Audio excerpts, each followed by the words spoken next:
All right, this is One Last Midnight. Welcome back to another episode of Astroneer. Today we're looking at the terrain tool reticle. So there were some changes that came out for the summer update, and they are fantastic. I really love the changes. They're a vast improvement over the last reticle. Let's go ahead and watch the video. All right, let's take a look at the new terrain tool reticle. So the graphic is slightly different.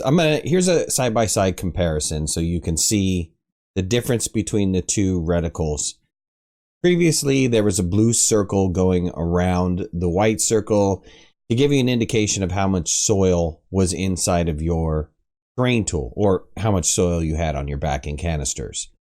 Now, what happens is in the new terrain tool, when you pick up a canister that has soil, you'll see the blue bar actually covers over the white bar. This is a better example when you have two canisters and you can see that you have that white circle and the blue circle is kind of covering over the white circle, giving an indication of, how full it is.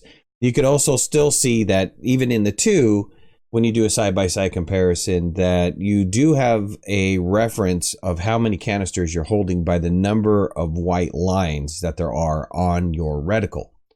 So you can see that I have two white lines. And if I pick up a couple more canisters, you're going to see now that I have 4 white lines. One of the white lines is very hard to see because it's my canister is not filled. But if I happen to have full canisters, it's a lot easier to see the delineation between the canisters and how full they are within your backpack. As for the rest of the indicators on the reticle, they haven't really changed that much. Rock and hard rock still display the same. So if you're digging on a rock surface that is 1 or 2, you'll have that crosshair. And then if you're digging on a level 3 surface, you'll see more of a hash mark where it tells you, hey, this is harder to drill. And obviously with, just standard soil, you have that 5 points on the bottom of the reticle.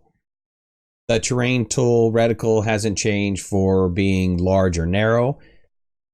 If you happen to have the large modifier on, the circle is just much larger. And if you happen to have the narrow modifier on, the circle is just that much smaller. There is no change within the alignment mod. And also there's no change for the terrain analyzer. Now, the biggest change to the terrain analyzer reticle is the reticle itself and the direction in which it faces when you're adding, subtracting from any kind of terrain. So you'll notice as I'm moving it over the terrain, you'll see that the reticle is moving. It's tilting. And it's tilting to the shape of the polygon. Let's move to an area where the polygons are a little bit more dramatic. You can see that you've got an extreme tilt to this reticle. And if I happen to add the terrain, you'll see that, hey, look, I'm going to be sampling that polygon, and that new lines, whatever you want to call those lines new lines are an indicator in which tells you what direction and what slope the new terrain is going to take. So let's look at this in a little bit more detailed. Digging down is the same.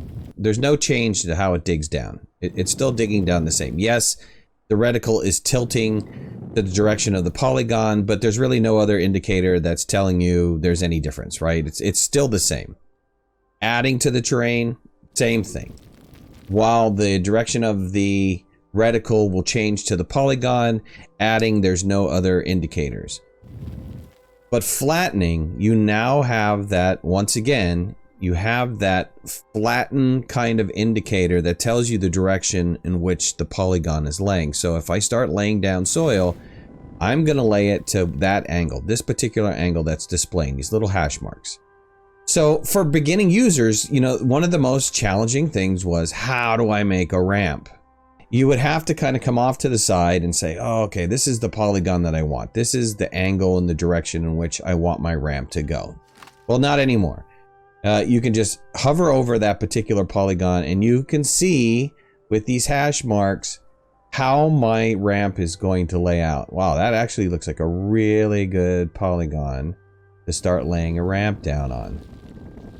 And you can sample it and then start flattening that soil, and you're going to get yourself a nice ramp every single time. This takes the guesswork out of trying to figure out how to get a level surface, any kind of level surface, whether it's an angle or whether it's flat on the ground. You're going to get and you're going to understand pretty quickly that, oh, my terrain tool is kind of tilted, and if I happen to flatten, I'm going to get a flattened angle. If it is completely flat, it's level. It's level to where you are currently standing. And so if I start flattening around here, you're going to see these are higher than where I was currently flattening. But this makes it really easy for smoothing. So let's go somewhere that's a little bit more jaggedy, extreme. Right? How would I smooth this particular area? Well, back in the day, you know, maybe you would add a little bit and, you know, try to find that appropriate polygon in which to smooth across. You know, now it's so much easier to really kind of achieve blending in two different polygons. Like here's an angle and here's an angle, and how do I get the medium between the two? How do I get, you know, something that's relatively flat between the two? Meld these two together, essentially. It is simpler now with this reticle for you to be able to see what you're sampling. Oh, I need to add here a little bit, and if I flatten this, that'll flatten that out. Maybe I need to subtract a little bit. You know, maybe I need to flatten this a little bit. Cut into this rock just a little bit. Flatten again. And you can see now that because I have that indicator, because it's telling me what angle I am actually going to be drawing on, I can pick the polygon that I really want that kind of makes this area pretty much flat. And there you go. Right? So we just filled in this area. It was pretty dramatic. It was, you know, it was an arch between this and this. And I was able to get it flat relatively easily.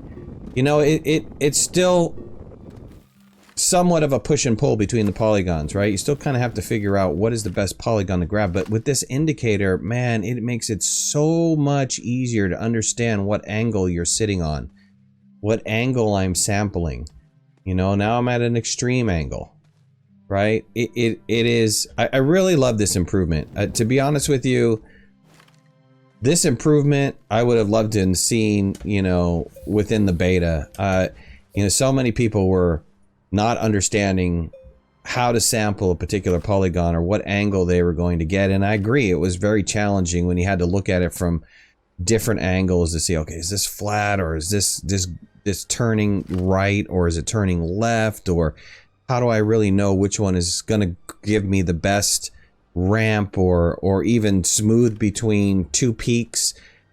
Man, I don't know what to say other than fantastic job, because this is something I've been wanting to have for a very, very long time.